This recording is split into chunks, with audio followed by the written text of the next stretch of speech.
Our first question is we're wondering if you could talk to us sort of about your story of running for city council, why you're doing it, how you got here. Okay, I've been asked this question a lot over the last few weeks, and really at the bottom, at the core of it is I want to make a difference. And I know that sounds really cliche, but I studied engineering and I'm a mom and I'm a businesswoman, but I've spent almost 20 years of my life dedicated to working on meaningful products, things that I felt would make an impact to the world. And it might sound a little bit corny, but some of the products that I've worked on are, DNA sequencers, like the ones that are used on genetic analysis. For example, have you ever done 23andMe or, Yeah. Ancestry.com? Those use equipment that I've actually developed. Um, last year, I helped launch the Harley Davidson Livewire, which is the first electric zero emission motorcycle. And that was, really brand new for them. And also, that's clean energy and all that. I spent about 7 years working in medical devices. So really, the reason I studied engineering, the reason that, I did all these products is because I always wanted to work on something meaningful. And in my neighborhood, I've been helping and working with different neighbors to resolve some of the issues that we had with people parking and doing illegal trespassing and whatnot in different houses in our neighborhood. So I helped gather a petition of like over 1,000 people to present to City Hall and to the mayor for them to actually take action, which it turned out very successfully, and they actually did take action. They negotiated with the Forest Service to make people park, up in the parking lot. So I've been trying to address these little issues around the neighborhood. And when the opportunity came up, we saw the ad in the newspaper, and I think it was the Mountain View News. My neighbors all kind of encouraged me to run, and I took a little bit of time to think about it because I have other commitments. I have a full-time job, but I realized that maybe this is an opportunity to make an impact and to make a difference. And I've always been thinking with my engineering brain, how do I use my engineering talents? But I think engineering is a wonderful tool because that's what we do. We learn how to solve problems. And this kind of opened my horizons to realize that maybe I could solve bigger problems, our city's issues, and just it's kind of a different outlook, right? It kind of opened my horizons. So that's kind of how I got here and why I decided to run. That's Okay, awesome. thank you. So we noticed that on your website, you state that you support the SMPD. What would that mean policy-wise if you became a member of the city council? So what I would support with regards to the SMPD is definitely I would not defund it. So I think there's been a lot of discussions in the past about whether Sierra Madre should have their own police department, whether we should become part of LA County Sheriff. I think it's really beneficial for us to have our own police department. And I know the arguments against it are, can we really afford it, right? We have water, we have library, we have a bunch of other issues that are of concern. So for me, I think that, even though we are a small town and, we just need to keep our police department measured in the sense that, obviously we don't need like, 500 police officers, right? We need to make sure that we have the right amount for our folks and to address our needs. But I do support having a police department, and I will support some of the policies that we're, going to be implementing. I think some of the policies that we could do better on are, maybe more ticketing, that kind of thing. Definitely dealing with a parking situation in regards to like the trails. One of the things that happens, on the weekends, I think you guys know, because you guys are up in that area, and as I am, but we get a lot of outsiders driving through our city, which is fine, and they want to enjoy our trails, which is totally fine. But I think we don't really take advantage of that from a revenue perspective, and we could be, right? We could be maybe charging for parking, or just ideas surrounding that. I know that the police department tries to be nice and doesn't park for, doesn't ticket for illegal parking, things like that. And I think that maybe we could do a little bit better job in doing that. So, that's just one example Yeah. of, little Yeah. incremental improvements I think we can make. You've also talked about sort of our city's water crisis, and I know for anybody living here, we know that we all pretty much have really high water bills, and so sort of what like what are some things that you think that you'd be able to do to help sort of everybody, just the everyday Sierra Madre citizen, be able to save more money and be able to sort of help us? I know that we have a lot of issues with pipes that are extremely old and that are causing a lot of these sort of systematic issues. Well, ideally what I'd like to do, so right now, you have to kind of understand the issue, because I actually started out with thinking, why are water bills so high? Why can't we just get them down? It's not that easy. So our water rates have built into them an infrastructure charge. Okay, so unfortunately that penalizes, so you get penalized not just for using more water, but you also get an added tax based on your water bill in order to pay for other things for the city, right? There's the UUT, and then there's also the rate charge. So it's not really fair per se. If you use more water, you should be charged for more water, right? Shouldn't be charged for all these other added things per se. Now, I do understand why the city did it, right? The city's doing this and putting this UUT and building in the infrastructure charge in order to be able to address the big issue with all the pipes, right? I think we're losing about 29%. I think we're projected to lose about 10% of our water through our pipes. So we're also getting penalized for having leaky pipes, right? Because we're wasting water. So with these kinds of things that require like a big cost, I personally think it's better to, instead of taxing people in order to do it, I think it's better to take a bond or something like that, like a loan, right? And just pay it and get it done, fix it, and then move on, right? The problem with taxes is you build it into that rate or that UUT, and it never drops, right? Once the taxes go up, it's pretty rare that they will actually make it go down. So what I would like to do is reevaluate our rates, try to bring those down to just, the water bill, and then see if we can find some other ways to pay for the infrastructure the infrastructure costs. I think they projected about if you at the rate of $1 million a year investment in the whole pipes, fixing the pipes, it's going to take 29 years to fix. I think we need to fast track that, because in those 29 years, you're losing 20 to 10% of water already. And water is such a precious resource in California. We don't know when the next drought's going to happen, right? Yeah. So I think we just need to fast track the pipe situation. We need to fix it, maybe get a bond, some kind of measure like that that's short term. So yes, our bills might be high, but it'll only be for a short amount of time until we can pay it off. And then I really want to get the water bills and the water rates to be more appropriate to your water usage, because it's really not fair for, a family of like maybe one or two people to have to pay, crazy amounts of water, crazy bills for all these other things that are kind of wrapped up that you don't even see what you're paying for, right? And furthermore, the UUT is not just water, okay? You're getting taxed 10% on your phone bill, your TV, your internet, your electricity, all these other things. My next door neighbor has solar. So they're actually creating energy. They're feeding the grid, which is a wonderful thing, but yet they still have to pay this tax. So it's a little weird. I totally understand why the city's doing it, and it does put us in the black. I think we have a surplus of like $2 million this year. So it's not horrible, but I would very much like to see if we could, over time, get that reduced with other means. Okay. Thank you. I'm going to transition to COVID. Right now, with how the city is responding to the pandemic, is there anything you would change?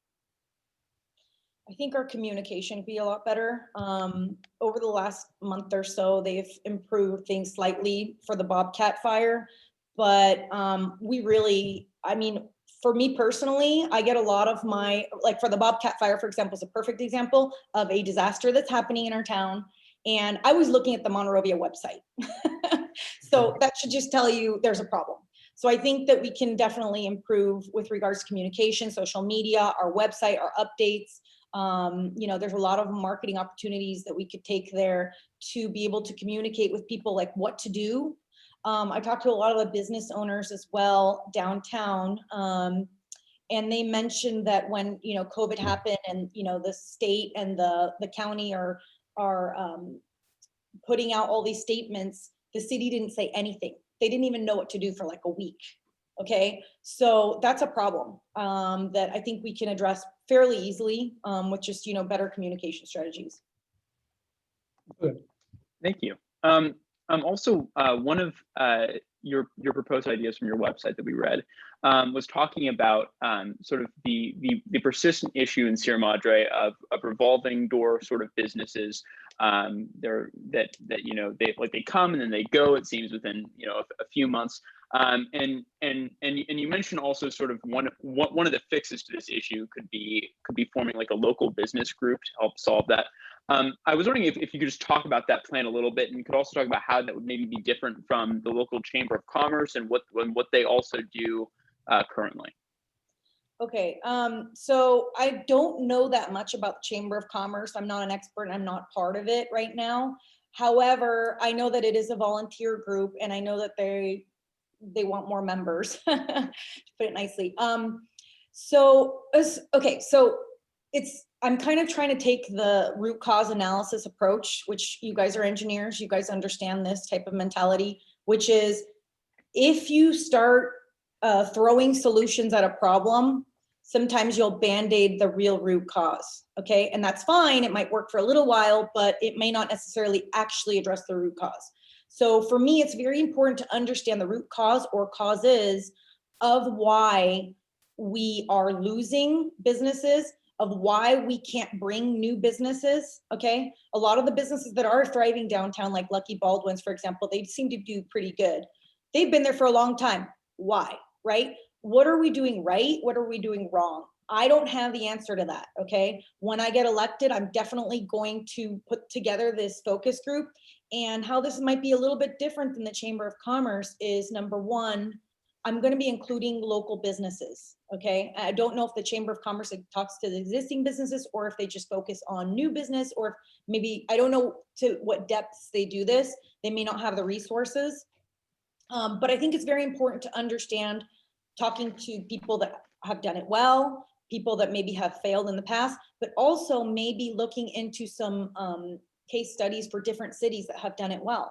I think Monrovia, for example, is, they've done a lot of things well, right? I mean, Trader Joe's just went over there. Trader Joe's actually tried to come here, and I think we'll talk about that later, but they ended up going over to Monrovia and they put their headquarters there. So something that Monrovia did was they did something well.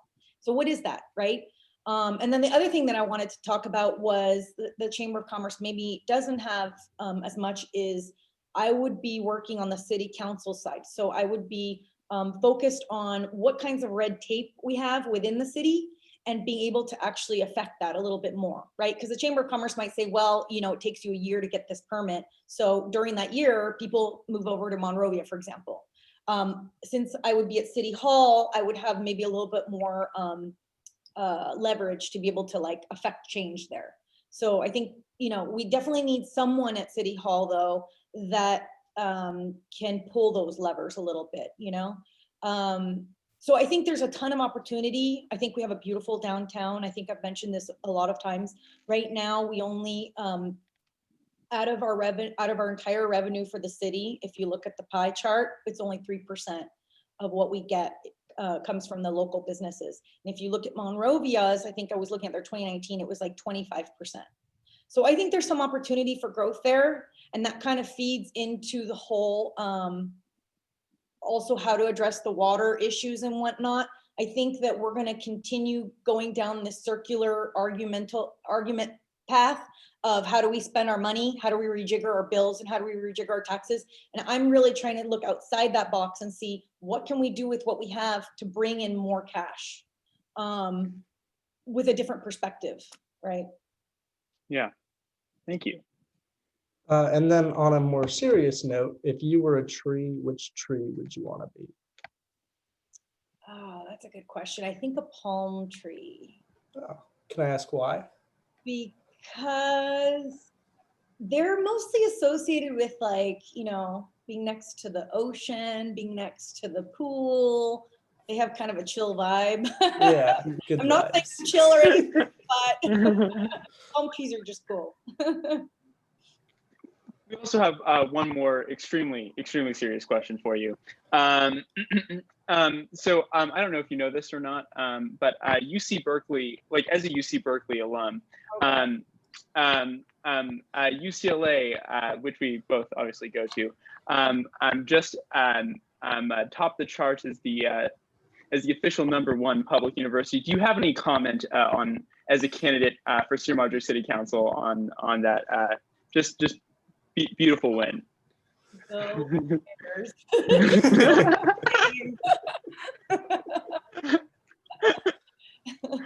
Okay, actually, I do have one more question. A large amount of our viewers are first-time voters, Okay. and I think the local elections don't get as much coverage. So how would you say they can get to know candidates or have a good idea for who they should vote for on these more local elections? Awesome question. To be totally honest with you, I have struggled myself every year, just kind of Googling names and trying to figure out who they are. When you get the ballot, see all these names you don't know. It's a really big problem. And I'll tell you why. As I'm campaigning now, this is the first time I'm actually, like, my eyes have been actually very much open to a lot of new things that, I've never been a politician before. Okay. It's a problem. People, it seems to be, either people really care and are really outspoken and they know a lot. And then there's like, we don't really follow local politics that much. We don't really care. We just pick, whatever kind of looks the best or whatever might go with your party or, however, local politics is actually, I would say, probably the most important thing that you can affect, because those are the people that end up going, all the way to wherever, president or what have you. I really don't have a solution, but I'm really wide awake to the problem. And, I think what you guys are doing is really good, just even, more news, I would say more education. I think social media and what you guys are doing is great. I think it's a good idea to really educate people, not just the young voters, but just anyone, to give the local politics a little bit more exposure. I think we really lack that. If you Google, whatever, MSNBC right now, right? Everything will pop up Biden, Trump. You don't see really anything about your judges, your PSU school board, the candidates over here. I think this year was one, I don't know actually, but I think this year was one of the first years that they did the city council forums. The city, or a few of the local Sierra Madre groups actually supported that, and they had us, getting on stage and kind of telling our positions and things like that. I think that was really great. I think, the more that you can have bring awareness to the local politics, I think the better. But it is a shame that we have so much media and so much internet and so much like bombardment of news, yet it's not diverse. It feels like it's very just the same thing, every headline is the same, regardless of where you go, MSNBC, Fox, da, da, da, da. It's just like, look at the debates, look at this, look at that. So it'd be good if it was a little bit more diverse and brought up things like local politics, I think. Thank you so much. Yeah, thank you for coming on. It was wonderful to have you on the show. We really appreciate it. Yeah, no problem. Is there any other additional questions? I think you covered them all. Yeah. Okay, awesome. Thank you. Thank you. All right. Okay. Bye-bye. Take care. Bye.